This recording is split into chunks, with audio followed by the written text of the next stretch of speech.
NNTV Telugu news కి స్వాగతం. ముందుగా ముఖ్యాంశాలు. ఎవరి హయాంలో అభివృద్ధి జరిగిందో చర్చకు సిద్ధమా? కాకాని TNSF తిరుపతి పార్లమెంటరీ అధ్యక్షుడు.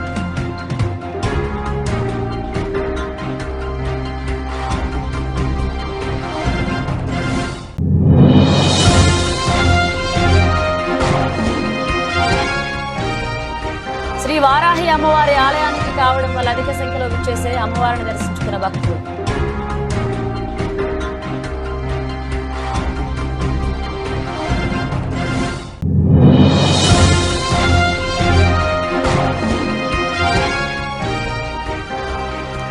మురుమండ హై స్కూల్లో పూర్వ విద్యార్థుల ఆత్మీయ సమ్మేళనం.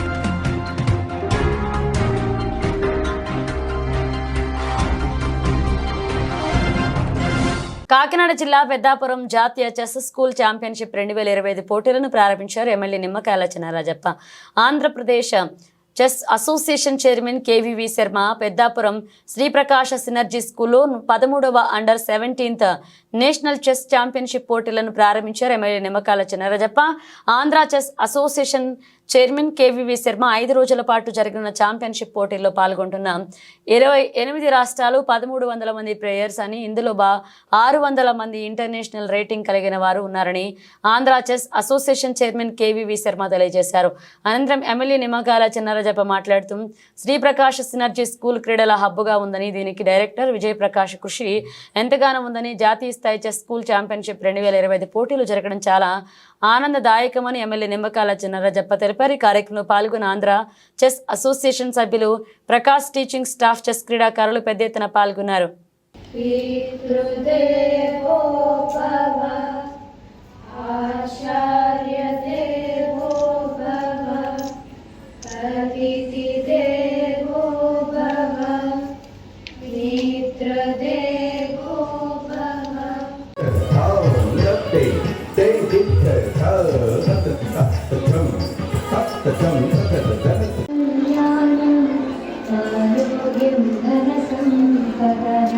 శుభం గురుత్వం కళ్యాణం ఆరోగ్యం ధన సంపదః శత్రుబుద్ధి వినాశాయ దీపజ్యోతిర్నమోస్తుతే దీపజ్యోతిర్నమోస్తుతే దీపజ్యోతిర్ పరబ్రహ్మ దీపజ్యోతిర్ జనార్దనః దీపజ్యోతిర్ పరబ్రహ్మ దీపజ్యోతిర్ జనార్దనః దీపోऽహంసంధ్యాదీపనమోస్తుతే శుభం గురుత్వం కళ్యాణం ఆరోగ్యం ధన సంపదః శుభం గురుత్వం కళ్యాణం. Very well covered, World Championship.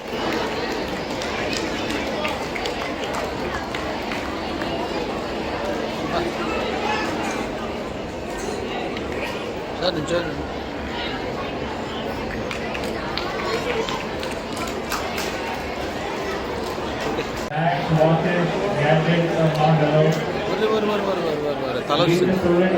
సరే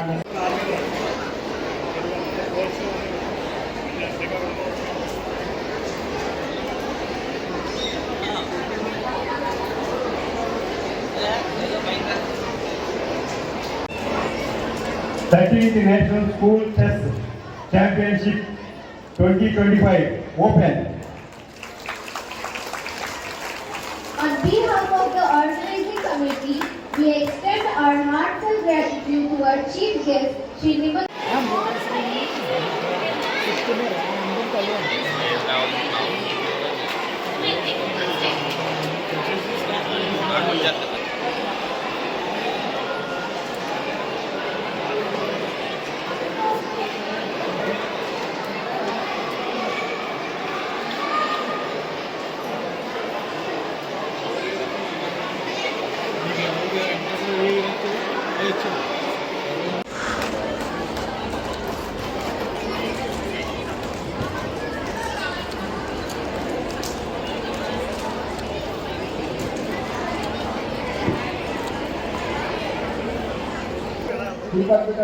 Join the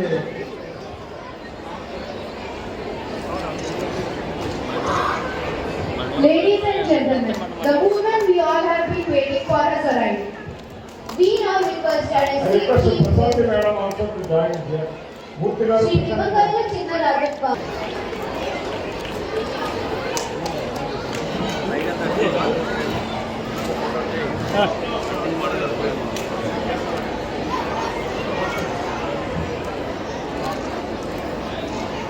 as my friends, because I always feel that here no one is high or low, because everyone is equal. That's what, it's only people who become high only because of their thoughts and actions.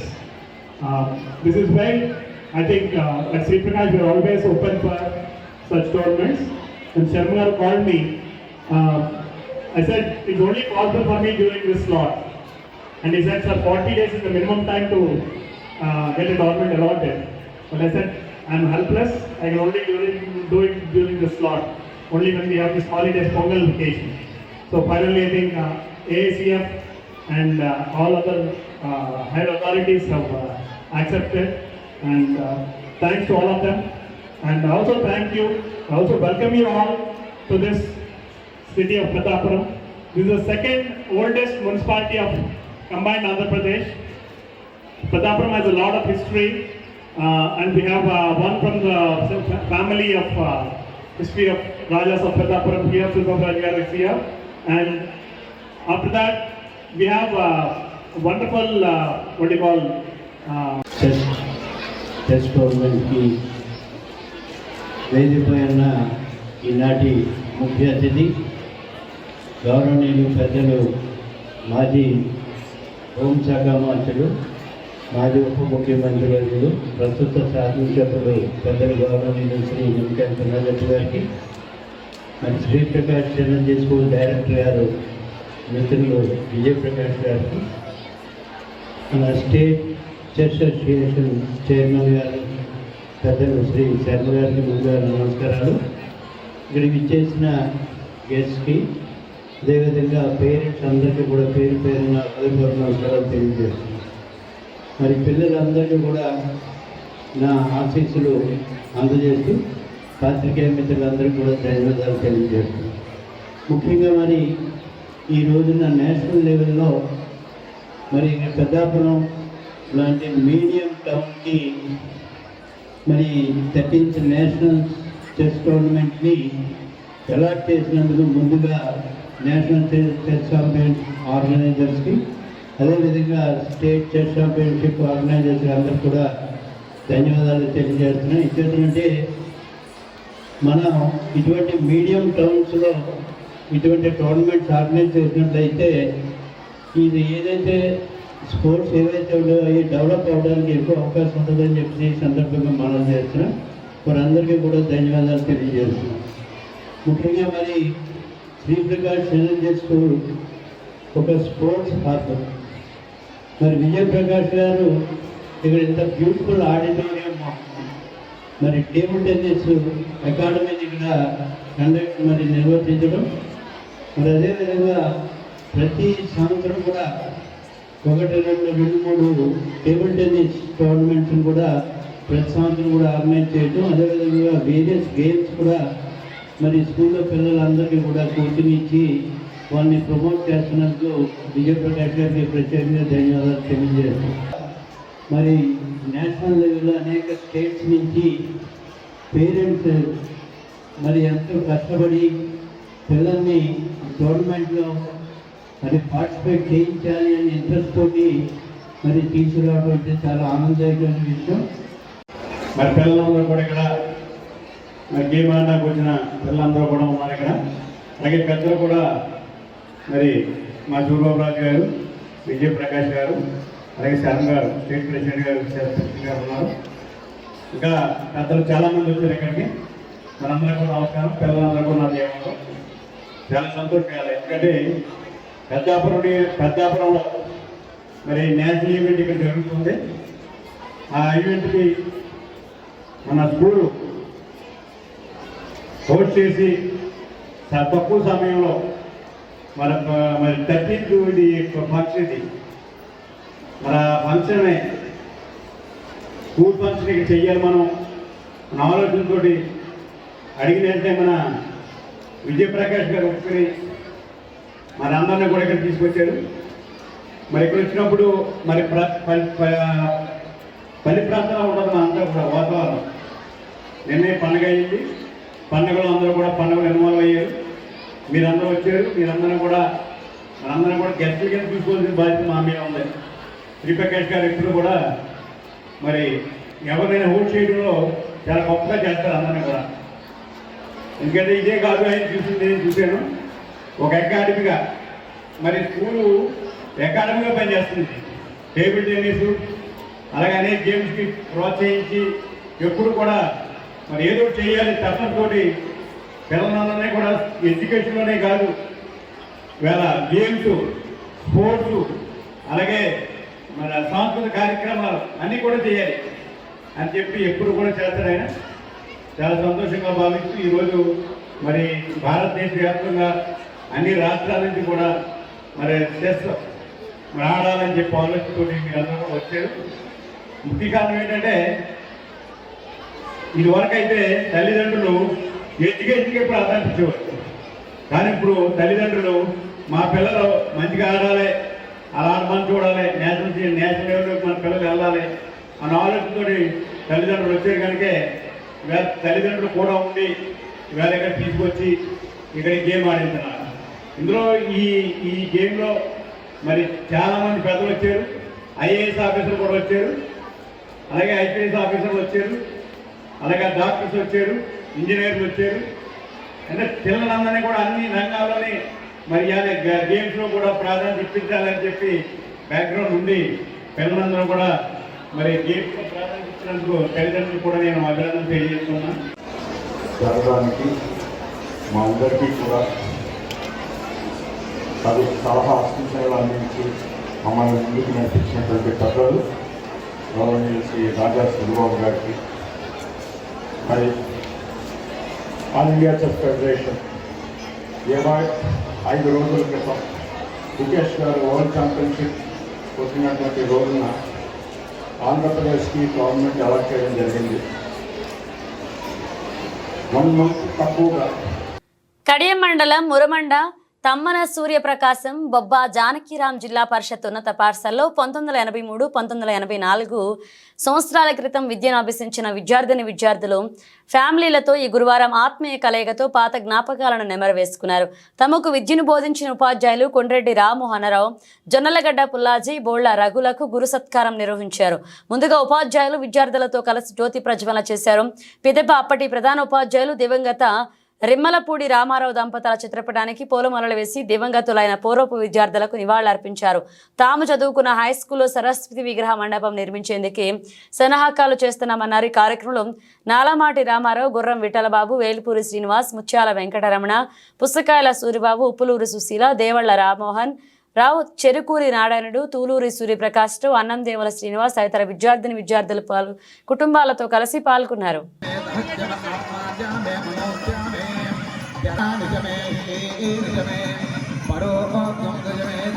గురుగారికి సన్మానం చేయడానికి అందరూ పాల్పంచుకోవాలి. శారద, భారతి వారు కూడా ఎవరు కూడా వినాయపోద్దు, అందరూ రావాలి. ఎవరు రావాలంటే ఎవరు ఉంటే అందరూ కూడా రావాలి.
అందరికీ నమస్కారం అండి.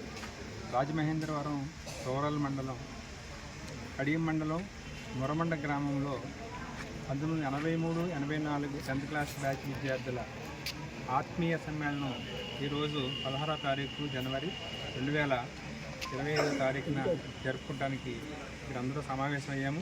ఈ సందర్భంగా మాకు విద్యను అందించినటువంటి పెద్దలు గురువులకి సత్కారం కూడా చేసి ఉన్నాము. మా గురువుగారు పులాజీ మాస్టారు, రామ్మోహన్ రావు మాస్టారు, బోళ్ళ రఘు మాస్టారు కూడా విచ్చేసి ఉన్నారు. వాళ్ళని ఈ సందర్భంగా మమ్మల్ని ఆశీర్వదిస్తూ 4 మాటలు చెప్పవలసిందిగా కోరుతున్నాను. Thank you very much. నా పేరు గుండం విఠల్ బాబు. ఓకే, నా పేరు రామ్మోహన్ రావు. సుమారుగా 9 సంవత్సరాలు పనిచేశాను ఈ హై స్కూల్లో.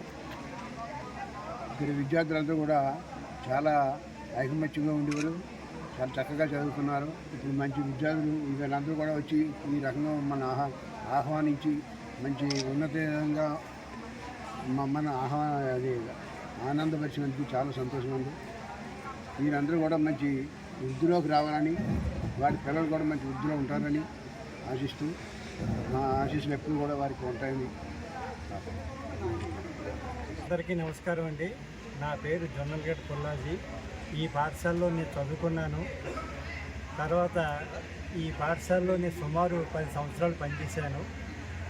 నేను నా దగ్గర చదువు నేర్చుకున్నటువంటి 1983-84 విద్యార్థులు ఈ విధంగా ఆత్మీయ సమ్మేళనం ఏర్పాటు చేసుకుని మా గురువులైనటువంటి రామ్మోహన్ రావు, రఘు గారు నన్ను పిలిచి చాలా చక్కగా సన్మాన కార్యక్రమం చేశారు. ఈ సందర్భంగా వారందరికీ నా హృదయపూర్వకమైనటువంటి కృతజ్ఞతలు తెలియజేస్తున్నాను. అలాగే వారికి, వారి కుటుంబ సభ్యులకి, వాళ్ళ పిల్లలకి, అలాగే వాళ్ళ మనవరాళ్ళు వాళ్ళకి నా యొక్క ఆశీస్సులు తెలియజేస్తున్నాను. నాకు ఈ అవకాశం ఇచ్చినందుకు మీ అందరికీ చాలా కృతజ్ఞతలు. Thank you. నా పేరు నల్లమాటి రామారావు అండి. నేను 1983-84 10th క్లాస్ బ్యాచ్ మాది. ఈరోజు జనవరి 16, 2025 ఈ కార్యక్రమం ఆత్మీయ సమ్మేళనం జరుపుకోవడం జరిగింది. అలాగే మా గురువులైనటువంటి వారిని కూడా ఆహ్వానించడం జరిగింది. అలాగే మా పూర్వ విద్యార్థులందరూ కూడా సుమారు 60 మంది ఫ్యామిలీస్తో అటెండ్ అయ్యారు. వారందరూ కూడా చాలా సహృదయంతో ఈ కార్యక్రమానికి అటెండ్ అయ్యారు. వారందరి యొక్క సౌజన్యంతో ఇంత విజయవంతంగా, నిజంగా చెప్పాలంటే మా అందరి యొక్క ఆత్మలు కూడా, మనసులు కూడా చాలా పులకించిపోయేటువంటి విధంగా ఈరోజు మాకు ఈ కార్యక్రమం జరిగింది. ఈ కార్యక్రమం చేసుకోవడమే కాకుండా మేము చదివినటువంటి దేవాలయం లాంటి పాఠశాలకు అందరి తరపున కూడా ఒక సరస్వతీదేవి యొక్క మందిరం నిర్మించాలని మేము తలపెట్టాము. అది కూడా కార్యరూపం దాల్చుతుంది. అతి త్వరలో కూడా ఆ మందిరాన్ని కూడా మా అందరి యొక్క సహకారంతో చేయాలని మా హెచ్ఎం మేడం, ప్రెసిడెంట్ ఉన్న హెచ్ఎం మేడం గారు కోరారు. వారికి యొక్క కోరిక మేరకు కూడా మేము చేయడానికి మా పూర్వ విద్యార్థులు అందరి తరపున కూడా మేము సంకల్పించాం కనుక అది కూడా పూర్తి చేస్తాం. ఈరోజు ఈ కార్యక్రమానికి ఇచ్చేసినటువంటి మా పూర్వ విద్యార్థులందరికీ, మా గురువులందరికీ కూడా నా తరపున ప్రత్యేక ధన్యవాదాలు తెలుపు. ఇక్కడి నుంచి నా యొక్క మీ అందరి యొక్క ఆశీస్సులు నాకు ఇచ్చి ఈ కార్యక్రమాన్ని ఇంత విజయవంతంగా జరిపించిన మీ అందరికీ కూడా హృదయపూర్వక ధన్యవాదాలు తెలియజేస్తున్నాను. వెద్రిపాక విజయదుర్గ పీఠాధిపతి వాడ్రేవు వెంకట సుబ్రహ్మణ్యం 89వ జన్మదిన వేడుకలను ఘనంగా నిర్వహించేందుకు అన్ని ఏర్పాట్లు పూర్తి చేశారు. తొలి రోజు శుక్రవారం అరుణాచల దేవస్థాన పండితులచే ఆలయ సాంప్రదాయాల ప్రకారం అభిషేకాలు నిర్వహించారు. ఆపీత కుంచమాంబదేవి సమేత అరుణాచలేశ్వర స్వామికి కళ్యాణం నిర్వహించారు. గాఢ ఆధ్యాత్మిక ప్రసంగం చేస్తూ అరుణాచలేశ్వరుని మహిమను వివరించారు. ఈ కార్యక్రమంలో పీఠం అడ్మినిస్ట్రేటివ్ వివి బాపిరాజు, విజయదుర్గ సేవా సమితి ప్రతినిధులు, పిఆర్ఓ బాబి, ఉభయ తెలుగు రాష్ట్రాల నుండి అధిక సంఖ్యలో భక్తులు ఈ పూజా కార్యక్రమాల్లో పాల్గొన్నారు.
డాక్టర్ బిఆర్ అంబేద్కర్ కోనసీమ జిల్లా రాయవరం మండలం గౌరీదేవి సంబరాన్ని మండలంలోని వెదురుపాకలో గౌరీ శంకర తూర్పు కాపు విద్యా విజ్ఞాన అభివృద్ధి సంఘ ఆధ్వర్యంలో ఘనంగా నిర్వహించారు.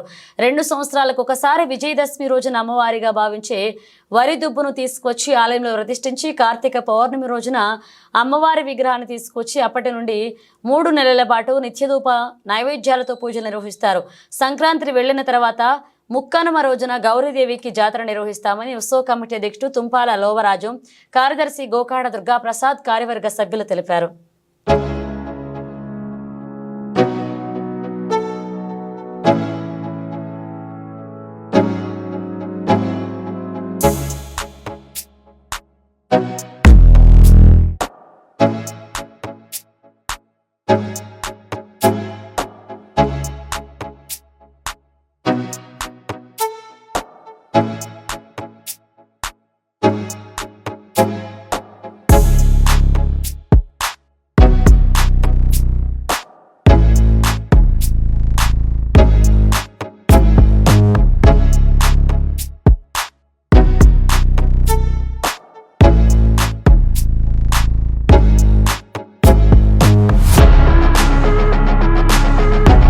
కాకినాడ జిల్లా కొవ్వూరు గ్రామంలో వెంచేసిన శ్రీ వారాహి అమ్మవారి ఆలయానికి శుక్రవారం కావడం వల్ల భక్తులు అధిక సంఖ్యలో విచ్చేసి అమ్మవారిని దర్శించుకున్నారు.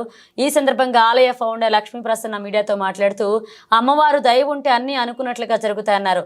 తన కుటుంబంలో ఉన్న వారికి అనారోగ్య సమయంలో అమ్మవారి దయ వల్ల ఆరోగ్యవంతులుగా మారారన్నారు. ఆలయానికి విచ్చేసే వారికి అమ్మవారి పూజలు ఏ విధంగా చేయాలో భక్తులకు తెలుపుతామని ఆమె తెలిపారు. అంతేకాకుండా నాకున్న సామాజిక మాధ్యమమైన ఇన్స్టాగ్రామ్లో పోస్ట్ చేయడం వల్ల భక్తులందరూ ఇక్కడికి విచ్చేసి అమ్మవారిని దర్శించుకున్నారని తెలిపారు.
దండనాయక అంటే సప్తమాతృపులలో 5వ ఆమె మన వారాహి అమ్మవారు. మోస్ట్ ఎక్కువ అమ్మవారికి ఇష్టమైంది పంచమి అన్నమాట. వారాలు అడుగుతున్నారు కాబట్టి శుక్రవారం ఒకటి, తర్వాత మంగళవారము, ఆదివారం కూడా అమ్మవారిని పూజించుకోవచ్చు. నేను చేస్తాను నాన్న, శుక్రవారం మంగళవారం ఎక్కువ చేసుకుంటున్నాను, కానీ నాకు తెలియదు చేసుకుంటున్నాను. మీ నోటంటే వినాలని నేను రాత్రి సమయంలో చేయండి. రాత్రి సమయం నవరాత్రి పూజలు 11 రోజులు చేసుకున్నానమ్మా. రాత్రి సమయంలో చేసుకున్నాను. ఏదో కాస్త భగవంతుడి తల్లి దేవాలయం అమ్మవారి చాలా మంది మంది వారాహి కందదీపం కూడా చెప్పారు, పెట్టానమ్మా. ఒకసారి మీరు చెప్పారు. నిజంగా కందదీపం కూడా చాలా మిరాకిల్స్ చేస్తుందండి. నాకు వేలాది మంది వచ్చి చెప్తున్నారు, కామెంట్స్ కూడా పెడుతున్నారు. కందదీపం కూడా పెట్టుకుని ఆర్థికంగా బాగున్నామని చెప్తున్నారు. మీకు వారాహి అమ్మవారిని ఎందుకు పూజించాలని అనిపించింది అని అడుగుతున్నారు. అదైతే నాకు నిజంగా తెలియదండి. ముందు జన్మలో మరి అమ్మవారితో ఏదైనా అనుబంధం ఉందో ఏమో నాకు తెలియదు, కానీ నాకు ఎందుకో అమ్మవారిని గురించి ఎక్కువ తెలుసుకోవాలనిపించేది. వారాహి అమ్మవారి కోసం. అసలు అమ్మవారు అంటే ఎవరు, వారాహిదేవి ఏ విధంగా పూజించాలి, మనం ఆమెను పూజిస్తే కలిగే ప్రయోజనం ఏంటి, భక్తులకి ఏ విధంగా కష్టాలు తీరుతాయి వారాహి అమ్మవారిని పూజిస్తే అని తెలుసుకోవాలనిపించి బుక్స్ అన్నీ చదవడం, అమ్మవారికి సంబంధించిన బుక్స్ చదవడం, ఆమె శ్లోకాలు, తర్వాత వారాహి అమ్మవారికి సంబంధించిన చరిత్ర చదవడం, వారాహి అమ్మవారికి మిరాకిల్స్ ఉంటాయి కదా, అమ్మవారికి ఆమె చేసిన మిరాకిల్స్ అన్నీ ఎక్కువగా చదవడం, చూడడం, గూగుల్లో సెర్చ్ చేయడం, ఇలా చేస్తూ ఉండేదాన్ని గత కొన్నాళ్ళు. ఆ టైంలో నాకు వారాహి అమ్మవారిని నిత్యము వారాహి నవరాత్రులు వచ్చినాయి అనమాట. ఆ టైంలో నేను ఇంట్లో పెట్టి అమ్మవారిని చిన్న ఫ్రేమ్ కట్టించుకున్నాను. ఇప్పుడంటే ఫొటోస్ మన గుడి దగ్గర దొరుకుతున్నాయి, కానీ ఆ టైంలో మనకి ఫొటోస్ ఇక్కడ ఎక్కడ దొరకవు. అప్పుడు నేను గూగుల్లో అమ్మవారిని డౌన్లోడ్ చేసుకుని ఫోటో ఫ్రేమ్ కట్టించుకుని ఇంట్లో పూజించడం జరిగింది. ఆ టైంలో మా వారాహి నవరాత్రుల టైంలో మా బ్రదర్కి హెల్త్ బాగాలేదనమాట. నేను ఒక ఇష్యూ వేరే పర్సనల్ ప్రాబ్లంతో నేను అమ్మవారిని నిలబెట్టుకోవడం జరిగింది. చెప్పాలి అంటే నాకు కష్టాల్లో ఉన్నప్పుడు నేను అమ్మవారి పాదం పట్టుకున్నాను. ఇంకా ఈ కష్టాలు భరించలేక అమ్మవారి పాదం పట్టుకోవడం జరిగింది. సేమ్ టైం అదే టైంలో మా బ్రదర్కి హెల్త్ ఇష్యూ ఒకటి బాగాలేదనమాట. ఆ టైంలో నేను మొక్కుకున్నాను, అమ్మ ఈ బాధ అన్నయ్య భరించలేకపోతున్నాడు కాబట్టి నీ దయ వలన ఏదైనా ఈ బాధ కనుక తగ్గితే జీవితాంతం నీ పాదం వదిలిపెట్టను, నేను నీ కాశీ కూడా వస్తాను తల్లి అని నేను మొక్కుకున్నాను. అదే సమయంలో మా బ్రదర్ కూడా అనుకున్నాడు అనమాట, అమ్మ నేను చాలా హాస్పిటల్లో తీసుకెళ్ళామన్నమాట, తగ్గలేదు. అప్పుడు నేను పూజ చేస్తున్నప్పుడు మా అన్నయ్య నా పక్కన కూర్చోబెట్టి చేశాను నేను వ్రతం. ఆ టైంలో మా అన్నయ్య అనుకున్నారనమాట, నేను ఈ పూజ ఏదైతే ఉంది, ఈ బాధ ఏదైతే నేను భరించలేకపోతున్నాను తల్లి, నువ్వు స్వచ్ఛమైన దేవత అంటారు కదా, నా బాధను నువ్వు తగ్గిస్తే కనుక నేను నీకు నా ఇంటి పక్కన కొంచెం స్థలం కేటాయించి నీకు గుడి కట్టేస్తాను అనేసి మొక్కుకుంటం జరిగింది. అదే విధంగానే మేము ఏ విధంగా అయితే కోరుకున్నామో అదే విధంగా ఆ రోజు రాత్రి సమయం నుండి ముందు ఉన్న దానికన్నా కూడా కొంచెం బెటర్గా ఉందన్నమాట. మా బ్రదర్కి హెల్త్ తగ్గింది. అలాగే అప్పటికి ఇంకా 4 రోజులు ఉన్నాయి నవరాత్రులు. 4 రోజులు నవరాత్రులు అయ్యేసరికి మొత్తము మేము ఏ విధంగా కోరుకున్నామో అదే విధంగా అమ్మవారు మిరాకిల్ చేశారనమాట. అద్భుతం జరిగింది. ఎలా అంటే మొత్తము హెల్త్ ఇష్యూ ఏదైతే ఉందో అది తగ్గిపోయిందనమాట. చాలా బాగా అమ్మవారు తగ్గించారు. ఆ టైంలో మేము మా బ్రదరు మేము గుడి కట్టాలని అనుకున్నాము. గుడి కట్టడం జరిగింది. అయితే అదే సమయంలో మా అమ్మవారు మా కళలో కనిపించి, మీరు ఎవరి దగ్గర కూడా ఎలాంటి ఒక్క పైసా రూపాయి కానీ ఎవరి దగ్గర మీరు తీసుకోవద్దు అని అయితే మాకు కళ రూపంలో చెప్పడం జరిగితే మేము అదే విధంగా చేసామండి. అంతా కూడా మనది కన్స్ట్రక్షన్ కానీ స్థలం కానీ అంతా మన ఓన్ అనమాట. మన ఎవరి దగ్గర పైసా తీసుకోలేదు. అదేవిధంగా మనం విగ్రహ ప్రతిష్ఠ చేసేటప్పుడు మనకి ఇక్కడ వేలాది మందికి భక్తులకి మనం అన్నప్రసాదం కూడా మనమే పెట్టడం జరిగింది. ఆ విధంగా మనకి ఇక్కడ అమ్మవారి పీఠం అయితే రావడం జరిగిందనమాట. అక్కడ నుండి తర్వాత భక్తులు ఒకరుగా 10 మంది 20 మంది 30 మంది వస్తూ ఉండేవాళ్ళు. ఆ టైంలో నేను అమ్మవారిని ఏ విధంగా పూజించాను అనే విషయాన్ని నాకు తెలిసిన విధంగా ఇన్స్టాగ్రామ్లో పోస్ట్ చేయడం జరిగిందనమాట. అవి చూసి కొంతమంది స్టార్టింగ్లో ఒక 10లో 100లో ఇలా రావడం మొదలయ్యేది. ఆ టైంలోనే అందరూ చెప్తూ ఉండేవారు అనమాట, మాకు కోరికలు తీరుతున్నాయని చెప్తూ ఉండేవారు. నా దగ్గరికి వచ్చి చాలాసేపు వెయిట్ చేసి మాకు అమ్మవారి వలన ఈ కోరిక నెరవేరింది లేదా ఈ కష్టం తీరింది ఇలా చెప్తూ ఉండేవారు. చెప్తున్నప్పుడు నేను వాళ్ళు మాట్లాడేది రికార్డు చేసేసి ఇన్స్టాగ్రామ్లో పెట్టేదాన్ని. ఏదైతే న్యాచురల్గా వాళ్ళు జరిగిందో అది ప్రజల్లో బాగా కనెక్ట్ అయ్యి ఈరోజు నిజంగా ప్రపంచవ్యాప్తంగా లక్షలాది మంది భక్తులు వారాహి అమ్మవారికి ఉన్నారు. చిన్న విలేజ్ నుండి పెద్ద పెద్ద countries, UK, US, London, Canada, Singapore ఇలా ఇతర కంట్రీస్లో ఉన్న మన తెలుగు వాళ్ళందరూ కూడా వారాహి అమ్మవారికి భక్తులు ఉన్నారు. అలాగే ఇక్కడ మనం అన్నప్రసాదం పెడుతున్నామంటే 90% పీపుల్ వాళ్ళ కోరికలు నెరవేరిన తర్వాత మనం అన్నప్రసాదం పెడుతున్నాం అనమాట, భక్తుల సహాయ సహకారాలతో. ఇవన్నీ కూడా మీరు నా ఇన్స్టా పేజ్లో చూస్తున్నారు డైలీ. అలాగే ఇక్కడ ఏంటంటే మేమంతా కూడా చాలా ధర్మబద్ధంగా చేస్తున్నాం అనమాట. మేము ఎవరి దగ్గర కూడా పైసా ఆశించట్లేదు ఇప్పటికీ కూడా.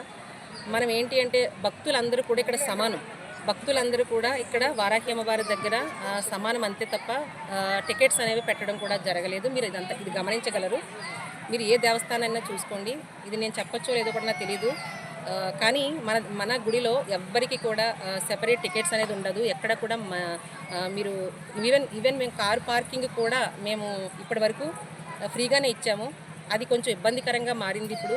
నేను అది కూడా మన ఇన్స్టాలో పోస్ట్ పెడతాను. నేను నెక్స్ట్ కార్ పార్కింగ్ అమ్మవారి దయ వలన ఎక్కడ వస్తుంది అనేది కూడా మేము ఆలోచిస్తున్నాము. అది అమ్మవారు మనకి ఏదైనా అనుగ్రహిస్తే బాగుంటుంది. రాబోయే కాలంలో ఎండోమెంట్కి అయినా అప్పచెప్తారా దేవాలయం?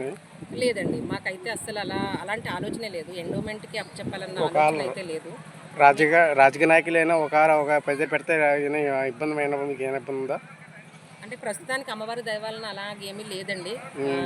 అయితే అలాంటిది ఏమన్నా వస్తే మేము అమ్మవారికే వదిలేస్తాము. అది ఆవిడకి ఎవరి దగ్గర బాగుందన్నది ఆవిడే డిసైడ్ అవుతారు. మేమైతే అంతా కూడా అమ్మవారికి ప్రతి ఒక్క భక్తుడు కూడా సమానంగా ఇక్కడ ఉచిత దర్శనం జరగాలి అనేది మా అభిప్రాయం అనమాట. ఇప్పుడనే కాదు, మా తరాలు మారినా సరే మేము టికెట్ పెట్టడం అనేది జరగదు. అది మాత్రం అవసరమైతే శాసనం కూడా వేయించేస్తాము. అంటే ఇన్ ఫ్యూచర్ మేము ఉండకపోవచ్చు కదా. ఓకే ఓకే ఫ్యూచర్లో ఇబ్బంది పడకుండానే చేయిస్తాము. ఓకే ఓకే సో ప్రతి ఒక్కరూ ఇక్కడ సమానం అనమాట. అది మాత్రం గుర్తుపెట్టుకోవాలి. సుమారు ఇంకోటి ఏంటంటే అండి, చాలా మంది ఇక్కడ కోరికలు నెరవేరిన తర్వాత భోజనాలు పెట్టడం జరుగుతుంది మన వారాహిపీఠంలో. ఇక్కడ భోజనాలు కూడా మీరు ఇక్కడే పెట్టాలని లేదండి.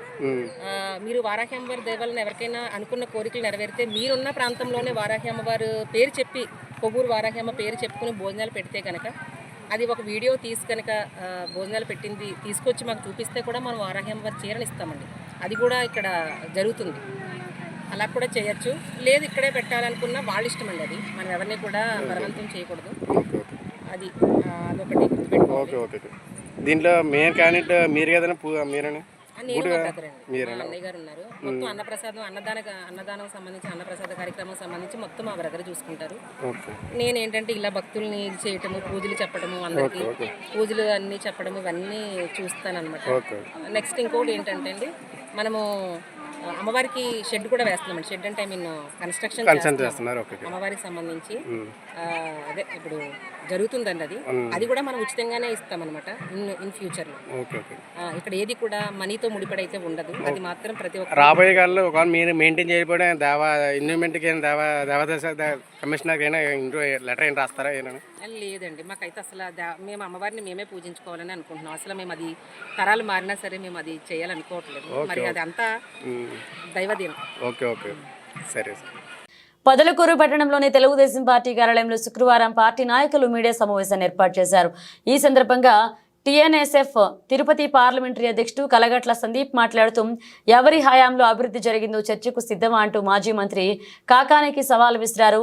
తమ నాయకుడు సోమిరెడ్డి సర్వేపల్లి ప్రజల కోసం నిత్యం శ్రమిస్తుంటే అది చూసి ఓర్వలేని నీవు మా నాయకుడిని విమర్శించే స్థాయి ఉందా అని అంటూ మండిపడ్డారు. మా నాయకుడు సోమిరెడ్డి రాజకీయం కోసం ఉన్న ఆస్తిపాస్తులు అమ్ముకుంటే మీరేమో గతంలో వైసీపీ ప్రభుత్వం అధికారంలోకి వచ్చాక జగన్మోహన్ రెడ్డి ముఖ్యమంత్రిగా ఉన్నప్పుడు అవినీతి అక్రమ సంపాదనలో 3వ వ్యక్తిగానో 4వ వ్యక్తిగానో మిగిలావన్నారు. ఈ కార్యక్రమంలో టీడీపీ యువ నాయకులు రావూరి సుధీర్ నాయుడు, అనిచెట్టి వీరేంద్రబాబు, గిరి, సురేష్, శివ, విష్ణు పాల్గొన్నారు. కాకాని గోవర్ధన్ రెడ్డి గారు ఈ ఓటమిని జీర్ణించుకోలేక రోజు మా నాయకుడు, ప్రజల నాయకుడు సర్వేపల్లి శాసనసభ్యులు సోమిరెడ్డి చంద్రమోహన్ రెడ్డి గారు విషయం కక్కుతూ మాట్లాడడం జరిగింది. ఈ పండగల్లో కూడా ప్రశాంతంగా ఇంటి దగ్గర ఉండి పండగ జరుపుకోకుండా ఏదో సర్వేపల్లిలో అవినీతి అక్రమాలు పెరిగిపోతున్నాయి, నేను దాని మీద పోరాడుతున్నామని చెప్పేసి పల్లెల్లో పర్యటిస్తూ అసత్యాలు ప్రచారం చేస్తూ పబ్బం గడుపుకుంటున్నాడు. ఈరోజు మేము అడుగుతా ఉన్నాం, గతంలో అనేక సార్లు కూడా అడిగాం, పొదలకూరు మండలం అనేది, పొదలకూరు మండలం నుంచి ఎమ్మెల్యేకి గెలిచావు, తర్వాత మంత్రి అయ్యావు, నువ్వు పొదలకూరు మండలానికి చేసింది ఏంది? ఒక్క మాట చెప్పు. మా నాయకుడు 2014లో ఓడిపోయినప్పటికి కూడా పొదలకూరు మండల ప్రజలు, ముఖ్యంగా పొదలకూరు పట్టణ ప్రజలు మినరల్ వాటర్ తాగాలనే ఉద్దేశంతో మెగా మినరల్ వాటర్ ప్లాంట్ చేస్తే దాన్ని 4 కోట్లు పెట్టి శాంక్షన్ చేయించి పనులు మొదలుపెట్టి తాగునీరు అందించాలనే ఉద్దేశం చేస్తే అది నువ్వు వచ్చిన 2019లో నువ్వు వచ్చిన వెంటనే అది ఆపేసి కాంట్రాక్టర్లను బెదిరించిన చరిత్ర నీది. అదేవిధంగా మా నాయకుడు కండలేరు ఎడమకాలం నుంచి లిఫ్ట్ ద్వారా నీళ్లు ఇచ్చి ఏదైతే మన కండలేరు డ్యాంలో 3-4 టీఎంసీలు ఉన్నా కానీ ఇక్కడ లిఫ్ట్ ద్వారా నీళ్లు అందించి రైతుల యొక్క నిమ్మ చెట్లు కాపాడిన చరిత్ర సోమిరెడ్డిది. దానికి ఆ యొక్క మోటార్లకు విద్యుత్ బిల్లులు కట్టలేక 7 కోట్ల బకాయిలు ఉంటే ఆపేసిన చరిత్ర నీది. నువ్వా మా నాయకుడి గురించి మాట్లాడేది? ముఖ్యంగా నేను ప్రెస్ మీట్ పెట్టి మా నాయకుడిని కల్తీ నాయకుడు అన్నావు. కల్తీలు నీకు అలవాటు. 2014లో కల్తీ ముద్దు తెచ్చి ప్రజల ప్రాణాలను పరంగా పెట్టి పంచిన చరిత్ర నీది. అదేవిధంగా విదేశాల్లో ఆస్తులు ఉన్నాయని చెప్పి సోమిరెడ్డి చంద్రమోహన్ రెడ్డి గారికి వారి కుమారులకు విదేశాల్లో ఆస్తులు ఉన్నాయని చెప్పి తప్పుడు పత్రాలు తెచ్చి అడ్డంగా దొరికిపోయి ఏదైతే రోజు వెళ్ళి హైకోర్టు నుంచి బెయిల్ తెచ్చుకొని రోజు వెళ్ళి స్టేషన్కి ఒక హెడ్ కానిస్టేబుల్ ముందు చేతులు కట్టుకొని సంతకం పెట్టిన చరిత్ర నీది. నువ్వా మాట్లాడేది? ఈరోజు రైతులు అల్లాడిపోతున్నారంటలో గతంలో 2 సంవత్సరాలుగా మంత్రిగా ఉన్నావు. నువ్వు చేసిందేంది? ఒక్క పనిముట్టైనా ఇచ్చావా? ఒక గిట్టుబాటు ధరైనా కనిపించావా? మా నాయకుడి గురించి మాట్లాడడం ఇది మంచి పద్ధతి కాదు.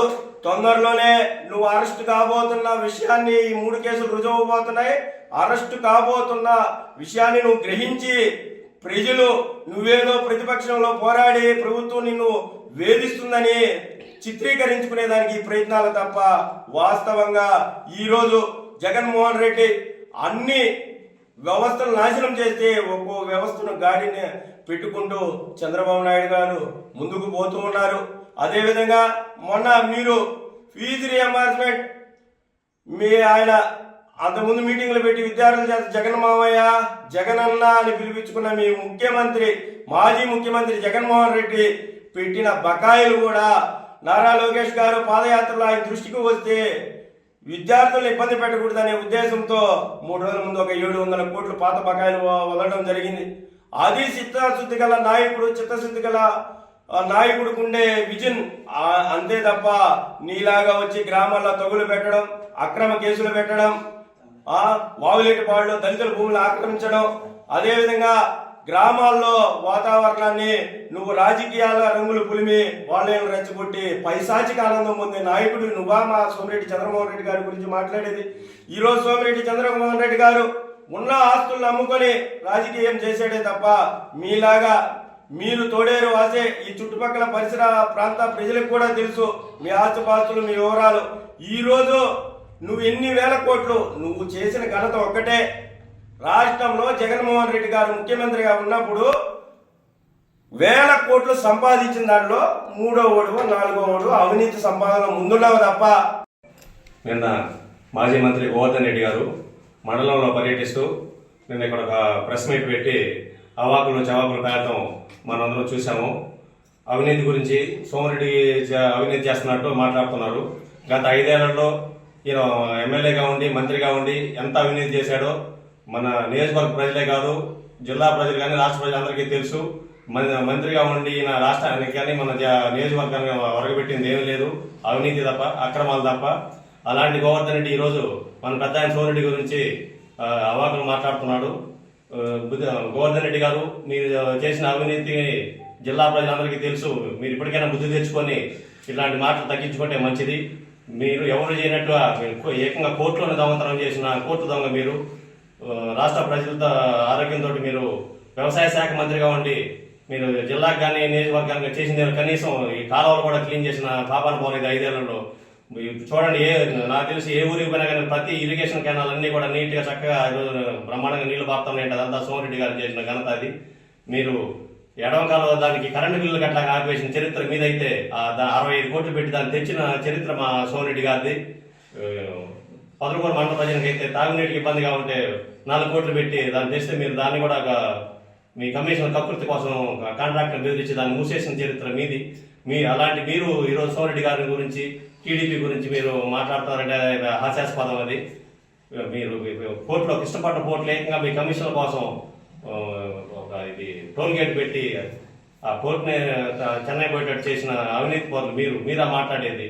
బుద్ధి తెచ్చుకొని ఇంకోసారి ఇటువంటి మాట్లాడకుండా వీలైతే మంచి సలహాలు ఇచ్చి రాష్ట్ర అభివృద్ధికి, జిల్లా అభివృద్ధికి కానీ ఇట్లా నియోజకవర్గానికి కానీ మంచి చేసేటట్టు ఉండండి అని చెప్పేసి కోరడం. బులెటిన్ ముగించే ముందు హెడ్లైన్స్ మరోసారి. ఎవరి హయాంలో అభివృద్ధి జరిగిందో చర్చకు సిద్ధమా? కాకాని టీఎన్ఎస్ఎఫ్ తిరుపతి పార్లమెంటరీ అధ్యక్షుడు.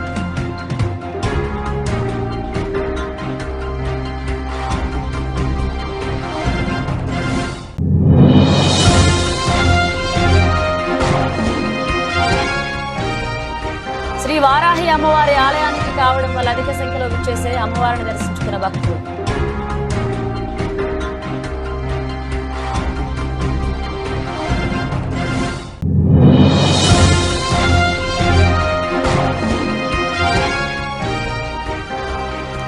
మురుమండ హై స్కూల్లో పూర్వ విద్యార్థుల ఆత్మీయ సమ్మేళనం.